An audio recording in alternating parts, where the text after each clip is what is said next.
ನಾನು ಸ್ಪೆಕ್ಟೇಟರ್ ನಾ ಎಲ್ಲೋ ದೂರ ಇದ್ದ. ಹಾ. ಅವಾಗ ಹೆಗ್ಡೆ ಸಾಹೇಬ್ರು ಜಿಗ್ಜಿನವ್ರೆಲ್ಲರ ಕರೀರಿ, ರಮೇಶ್ ಎಲ್ಲರ ಕರೀರಿ ಅಂತ ಅವರೇ ಹೇಳಿದಾಗ ಮೈಕ್ನಾಗ ಹೋದ್ರದು. ಹಾ. ಜಿಗ್ಜಿನವ್ರೆಲ್ಲರು ಬಾ, ನಾನು ದೂರ ಎಲ್ಲ ನಿಂತಿದ್ದ. ಬಂದು ಹೆಗ್ಡೆ ಅವ್ರಿಗೆ ನಮಸ್ಕಾರ ಮಾಡಿದ್ರು.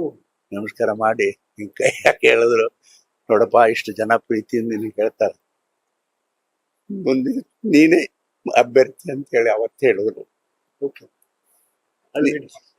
ನೀವೇ ಮುಂದಿನ ಚುನಾವಣೆ ಅಭ್ಯರ್ಥಿ ಅಂತ ಹೇಳಿ ಅವತ್ತೇ ಹೇಳ್ಬಿಟ್ರು. ಅಲ್ಲೇ ನೀನ್ ಕೆಲಸ ನೀ ಮಾಡುವ. ಓಕೆ.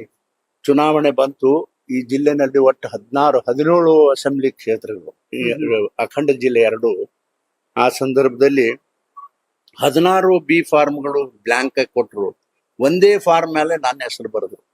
ರಾತ್ರಿ ನಮ್ಮ ಇಂಡಿ ಫೋನ್ ಮಾಡಿ, ಅವ್ರು ನಾಗರಾಜ್ ಅಂತ ಪಿ ಎ ಇದ್ದಾರೆ, ನಂದೆಲ್ಲ ಹೆಸರು ಅದೆಲ್ಲ ಕರೆಕ್ಟ್ ಆಗಿರೋದು, ಹೋಟೆಲ್ ಹೆಸರುದೆಲ್ಲ ತಗೊಂಡು ಸ್ವಂತ ಅವ್ರ ಕೈ ಮೇಲೆ ಬರೆದು, ಗುರಡ್ಡಿ ಅಂತಿದ್ರಲ್ಲ ಇಲ್ಲಿ ಲೀಡರ್, ಗುರಡ್ಡಿ ಇದ್ ನೋಡು 16 ಬ್ಲಾಂಕ್ ಕೊಟ್ಟಿನಿ, ಒಂದ್ ಆ ಹುಡುಗಂದು ರಮೇಶಂದು ನಾನೇ ಬರ್ದಿನಪ್ಪ, ಇದು ಅವನಿಗೆ ಮುಟ್ಸು ಅಂತೇಳಿ ಅವ್ನ ಕೈಯಾಗ ಕೊಟ್ಬಿಟ್ರು. ಅವೆಲ್ಲ ಬ್ಲಾಂಕ್ ನಂದೊಂದೇ ಹೆಸರು ಬರೋದು. ಮರಿಲ್ಲ, ನಾನು ರಾಮಕೃಷ್ಣ ಹೆಗ್ಡೆ ಅವ್ರನ್ನ ಜೀವ ಕೊಟ್ಟವ್ರು. ಅವರು 83 ಚುನಾವಣೆ ಫೈಟ್ ಮಾಡಿದೆ. ಪಾಪ ಒಕ್ಕರು 18,000 ಮತಗಳಿಂದ ಗೆಲ್ಸಿದ್ರು 83ರಲ್ಲಿ. ನನಗೆ ನೀವು ಹೇಳ್ತಿರುವ ಕಥೆ ಕೇಳಿದ್ರೆ ಸರ್ ಒಂಥರ ಕಣ್ಣಂಚಲ್ಲಿ ನೀರು ತುಂಬಿಕೊಳ್ತಾ ಇದೆ. ನನಗೆ ಗೊತ್ತಿಲ್ಲ ಯಾಕೆ ಎಮೋಷನಲಿ ಕನೆಕ್ಟ್ ಆಗ್ತಿದ್ದೀನಿ ನಾನು ಅಂತ. ಅಂದ್ರೆ ಮಾತೃ ಹೃದಯ ಇರುವಂತಹ ನಾಯಕರು ಮಾತ್ರ ಮಾತೃ ಹೃದಯ ಇರುವಂತ ನಾಯಕರನ್ನು ಬೆಳೆಸೋದಕ್ಕೆ ಸಾಧ್ಯನಾ ಅಂತ. ಇಲ್ಲ, ಅದೇ ಹಂಗ್ ಸಾಧ್ಯ ರೀ.